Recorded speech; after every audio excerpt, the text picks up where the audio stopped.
Hello, welcome to Spotlight, the tinsel of creativity against the dark of a winter's night. Spotlight, brought to you by the Isle of Man Arts Council.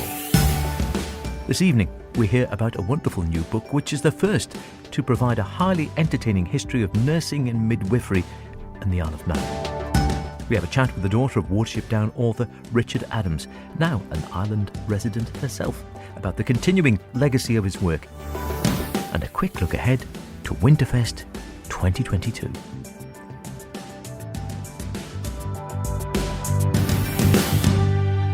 As always, do get in touch with any creative artistic endeavours you may be involved in, planning, hoping to create, or would really like to put in the spotlight. Be they poetic, visual, theatrical, musical, literary, mime, ceramics, you name it, dance. Got to be there. Email me, spotlight@manxradio.com or howardkane@manxradio.com. Please do. It's thin on the ground again, so get emailing with some ideas. It may seem amazing, but a wonderful new book which is just out is the first ever comprehensive history of nursing and midwifery in the Isle of Man. From bedpans to boardroom, brings together for the first time a wealth of brilliant photographs, recollections, reports and anecdotes from past and present to form a unique work of social history. It's been written by author Amanda Jane Sumner, edited by Marion Kenny, formerly of this parish, of course, with a foreword by our very own Charles Gard. Amanda and Charles dropped by the Spotlight Studios to tell me more. It was intended to be just a booklet, really. 2019, we were preparing for Year of the Nurse and Midwife, which was 2020.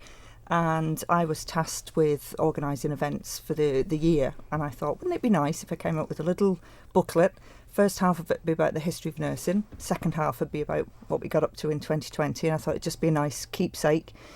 Of course, 2020 went pear-shaped because of... Did a bit. Yeah, and so it was put on the back burner for a while, but then the more research I did, I realised actually, the health service over here it's so convoluted, and it's like every time I thought I'd finished, I discovered another hospital. So I had to start again, and so it just went on from there, really. But it could have been bigger. It's big as it is, I think it was pushing 100,000 words in the end, but I only touched on some subjects because I thought, this is going to be War and Peace. And did you have an idea in your mind when you started how you were going to arrange it? Were you trying to do it chronologically? Were you taking it in different themes? Or how did you actually put it out when you were coming to laying the book out? I don't think there's any conscious decision, really. I think it just kind of fell that way. It was, obviously the main thing was going to be about nurse training and how it evolved on the island. But that I did try to move that to the beginning of the book at one stage, but then it just didn't feel right because I felt you needed your history of your hospitals and your maternity services and the likes of. So, everything just fell into place. Like I said, there was nothing definite there. And where did you come into this, Charles, then? Because we were just chatting before, Amanda and I, when we were coming upstairs, and sort of saying it's amazing in a way when you take the breadth of the subject and the importance of it when it affects everyone. No one's actually seemingly put pen to paper on this before. Exactly. There have been schemes before to write books or histories of the health service in the Isle of Man, but they never came to anything. So one has to congratulate Amanda for an incredible piece of research and pulling it all together. And when I was asked just to have a look and maybe give some advice on how to get it published and so on, I was astonished by the strands of nursing. There's so many aspects to our health services, and of course I was particularly interested in the early history and looking back to the Victorian era before there was any social care, any health service obviously, and the privations that the Manx public went through, the ordinary people, the begging, the cholera outbreak in 1832 was a typical case in point. It came here in July that year, and the first case was down in Sand Street, as it was then. And of course it spread around the town very, very quickly because they had no idea how cholera was being spread. And as Amanda points out, that's where the famous Nellie Brennan came in, the Douglas washerwoman, who really endangered her own life by caring for all these people who were almost, well, they were definitely ostracised. Nobody wanted to go into their houses. And Nellie, who never caught cholera herself, was just absolutely heroic. And in a way, it was the start of nursing on the Isle of Man. And I think then the authorities realised that the way water was distributed around the town, which was by a man with a water cart, who filled up his cart down by the harbour bridge here, and someone wrote to the Sun newspaper and said they'd seen him doing this, and just upstream there was another washerwoman who was washing the clothes of a man who died of cholera, and all the stuff was coming down. I mean, they might as well have sprayed the houses with cholera with the way they were doing it. And it's then that somebody realised they had to do a decent water supply, and of course the Douglas dispensary and the various assistances for people in the community started from then. And Amanda, of course, starts with that and comes right up to the present day. And when you read it, you realise just how lucky we are today to have the services we have. Absolutely, and I think it is an incredible story, and until you start sort of looking through it and reading the book again, you don't really think of how far nursing's come. I think you start off by saying we're really talking about, in the early days, uneducated, subservient handmaids back in the late 1800s. Now we're talking about highly qualified, highly educated, professional men and women. It's a gulf between where we are now and where we started out. Yeah, it certainly is. And the thing is, the great thing about nursing is that some people want to be hands-on, and they want to. They don't want to become managers. They're not bothered about the qualifications or anything like that. They just desperately want to care for patients, and that's lovely. And they shouldn't be thought any the less of. But then it also appeals, of course, to those at the other end of the spectrum. And I think just this year, in fact, they announced the first nurse endoscopist, which is great. And of course, the girls at Snaefell Surgery, who are actually practice partners. And that could be the future. For many practices on the island, you don't know, but that is amazing that they've done that. It's groundbreaking, and it's working really well. They are very dedicated, and I think a lot of good will come from that. You also talk about the uniqueness of island nursing. Is it unique here, or is it very different here compared to, we can't see the mainland, but certainly across in sort of Britain or in Wales or in Scotland, as the case may be? The actual nursing isn't unique, no. And I think when I did the research, I've realised just how similar training was over here compared to my training in Wigan. But the problems of living on an island are unique. And, because in the UK, you wouldn't have to arrange for patients to be escorted off island. They would just get in an ambulance and go to the nearest city. And also, you don't have the backup that you have in the UK. If there was a problem in a hospital, they can close down and say beds are full. If there's any emergencies, send them to the next hospital. We don't have that option. We have to deal with it on island, and that's it. Flipping through the book, it's obviously the wonderful text, fantastic pictures as well. I've been flipping through. I haven't had a chance to read all of it yet, but some wonderful pictures. I'm sure must have caught your eye on a few of those, Charles, as well. And I think things, one I'd almost forgotten about until I was flipping through the book before we were talking today, was that people obviously know where Nobles is now. A lot of people obviously know the old Nobles down by Westmoreland Road, but of course it started out, I think, as far as I know, the first Nobles was the one at the top of Crown's Hill. Well, it was named after one of the great benefactors, Henry Bloom Noble, and his wife Rebecca, because there was no proper public, well, even any sort of hospital I think you could go to for beds. I don't think the dispensary in Douglas had beds in it, or it might have had one or two. There was Fort Street before that. Fort Street, that's the Fort one Street, I mean. Yes, Fort Street Hospital. Yeah. That was the first one with, the dispensary had a couple of beds, but it wasn't classed as a hospital, but the first actual hospital was Fort Street. Yes. And then, as you say, Howard, the present museum building was built with this bequest, and when that became too small, it moved to Westmoreland Road. And I remember, of course, in the 90s, they started thinking about moving it to the current site. And there were a number of Douglas MHKs who bitterly opposed the move. But of course, the alternative was to expand the Nobles Hospital in Westmoreland Road whilst it was still being used as a hospital, which would have been a nightmare. I was actually commissioned to do a video at the time on behalf of the department to show how inadequate that Nobles was. And there was a scene we did, I don't know if you remember, but if you were in a bed and you were being wheeled down to the operating theatre, which technically was one of the most sterile places in the hospital. You went down the corridor that ran between the kitchen and the cafeteria, and very often someone would walk out of the kitchen with a huge dish of chips as a patient was going past, and it was completely unsatisfactory. So there was no question that you could never have expanded that site. And now, of course, when you look back, and the current site is fantastic. It was the right move, and it was one of the times when the Isle of Man actually had some vision. It is a wonderful read and very entertaining, not dry in the least. You'll just have to buy a copy, and if you do, you can find out what superstition claimed may happen if 3 nurses made a bed together. It might not be what you think. The book's available now via Amazon, or if you know Amanda, she might well have a copy you can buy directly from her. She might even sign it if you ask nicely. Spotlight, brought to you by the Isle of Man Arts Council. So there can't be many who haven't read the novel Watership Down, the wonderful story of a warren of rabbits forced to leave their warren and seek pastures new, which in the skilled hands of the author Richard Adams, who created a whole rabbit world, language, culture and folklore, became an allegory for the challenges life throws at any of us along the way. Whilst the book wasn't written here on the island, Richard Adams himself did live on the Isle of Man for several years after the success of Watership Down, and now one of his daughters, Juliet, has returned to live on the island. You might have heard her featured on Mark Tiley's wonderful My Tunes, featured here only a week or so back. Also available, of course, as a podcast. If you missed it, check it out.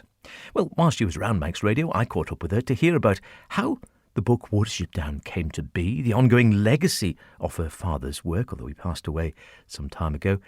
And it extends, of course, well beyond Watership Down, and the 50th anniversary edition of the book, plus exciting new plans for the new year. I'm Juliet Johnson. I'm the older daughter of the author Richard Adams.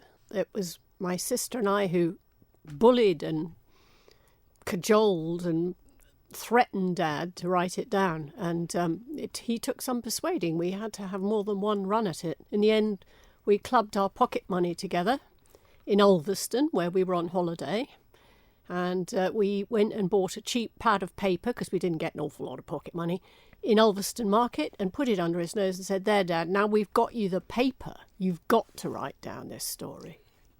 And was the original story, do you remember much about the original story, or how closely it correlates to what we now have in the book? It was a vestigial version. It was there were rabbits called Hazel and Fiver. They did have to go to a bigger, more important warren to get in. I can't remember if it was for does, female rabbits or not, but I remember that in order to gain entrance, they dressed up as exotic strangers, because the rabbit law was that you had to give admission and hospitality to strangers. And that's all I can honestly remember. But you can see from that snippet that it was a much simpler, much more childlike story. And I think that the whole thing developed in the writing down. Because I remember actually being given a copy by my parents when it was out, and it was the book to read. And I think your dad was living on the Isle of Man at the time, and I don't know the exact relationship. I knew my dad knew your dad, possibly through the business that Dad ran, James Keynes, and he presented me with a signed copy. Oh, yes. Well, Dad loved signing copies. I mean, that was absolutely his favourite thing, was a book signing, because he loved to meet his audience. And he always said, "You're only as good as your fans," and he made a huge point of answering, or trying to answer, every single letter that people wrote. Which sometimes was, quite a burden. It would take all morning sometimes. I was going to imagine that could be a part-time or full-time job in itself at its peak, you'd imagine. Very busy indeed. Now then, what about the original story? Because, again, when I remember reading it and going through with it, I actually found it quite sort of frightening in places. Was that something, again, that you remember from the original vestigial version of it or something, or that was more written in when it became the full book? I think that there is danger and there is threat in the book, but I would not want anyone to run away with the idea. I don't like the word horror used in connection with the book. It's not a horror book at all. No, it's not. It's no rabbit dies of our band, of our troupe. Bigwig jolly nearly does. I don't want to spoil it, but I mean, obviously the poor rabbits get killed from the warren they've fled from. But it's not a horror book at all. There is danger and there is threat. It's like life. You've got to think about what you're going to do, and you've got to address fear and things like that. But I think overall it's a hopeful story. Do you think it had a bigger message in it or not? Because I was sort of reading a little bit beforehand, and I don't think it struck me as a child particularly. But I think some people have been keen to impose perhaps more of a message on it, if there was a bigger message, a bigger picture about the whole thing of tyranny and freedom and such like. And from what I understand, your sort of dad always said, well, no, it was a story. Yeah, well, who knows what goes into the artistic imagination? I always think that it's like a compost heap. You chuck in the cauliflower stalks and the old tea leaves and, the grass clippings, and then out of it comes this rich loam from which new things grow. I think Dad didn't care to address what was in the compost heap. He didn't want to, and you couldn't blame him. He'd been all through the war. He was whipped out of Oxford after 1 year, put into uniform, and sent off to make parachute jumps. Pretty frightening. And he'd seen some fairly dreadful things. He was one of those who liberated Changi jail in Singapore, where the Japanese had imprisoned, amongst others, many poor Australians. And as he said, some of them were going to die.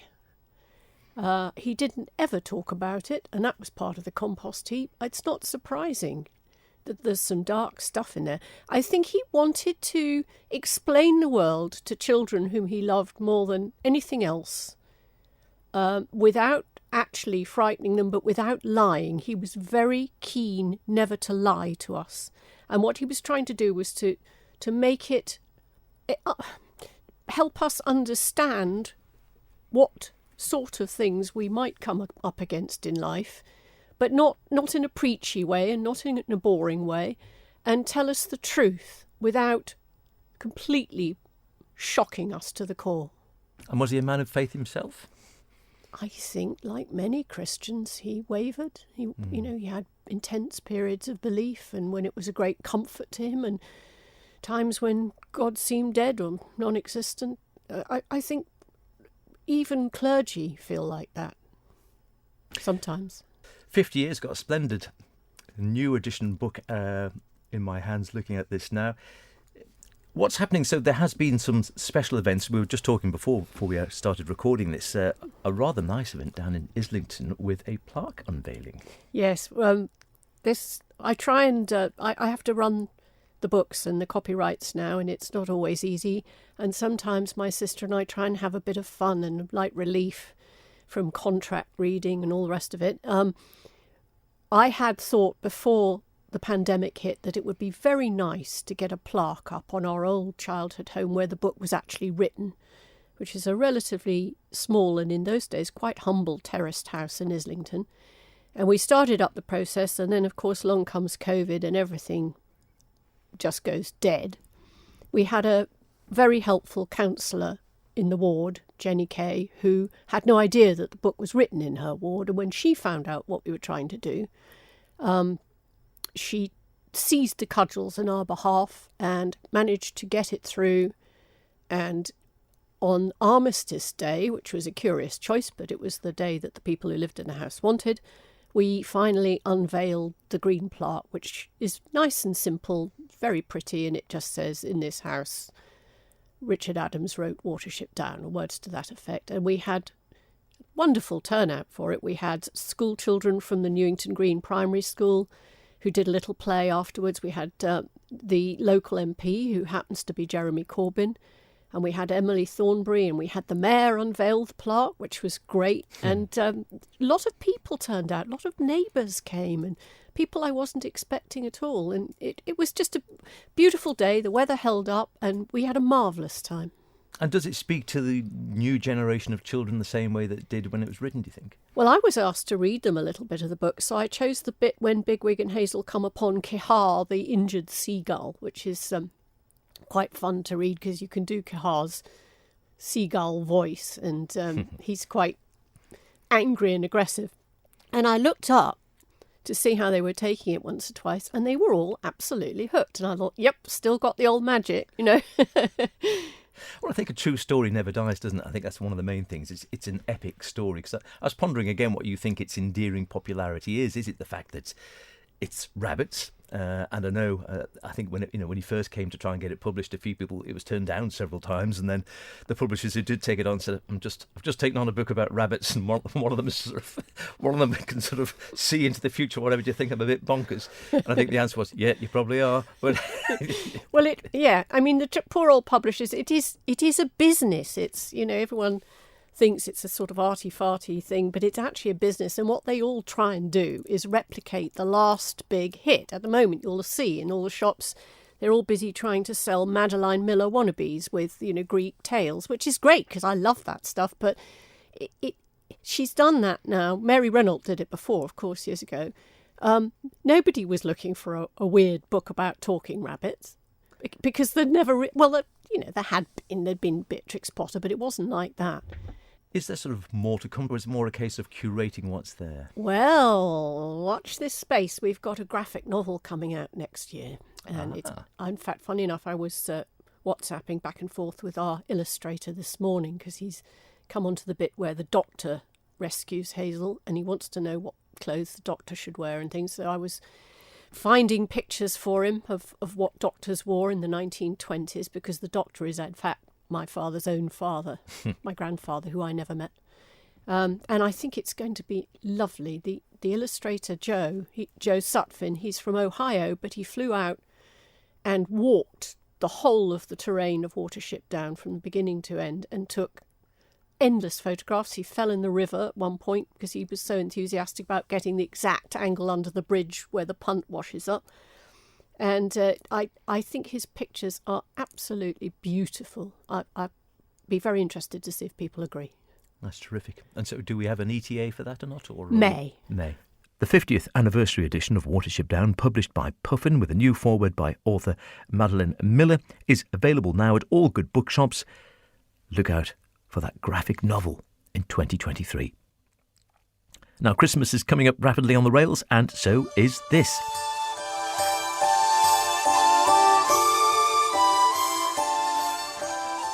Manannan's Winterfest returns to the Gaiety Theatre in a unique concert celebrating Manx Christmas traditions through a collaboration of the island's finest exponents of classical, folk, brass, choral music, local humour, drama, everything, all in the mix.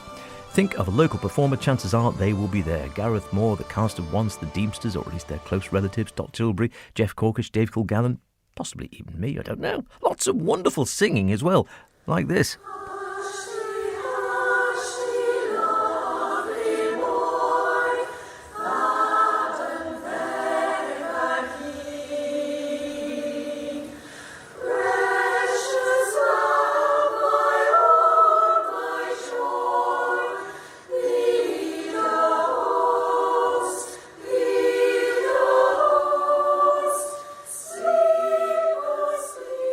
Manx voices with Lullaby of the Virgin Mary, recorded at Winterfest a few years back. There are just too many wonderful artists to mention.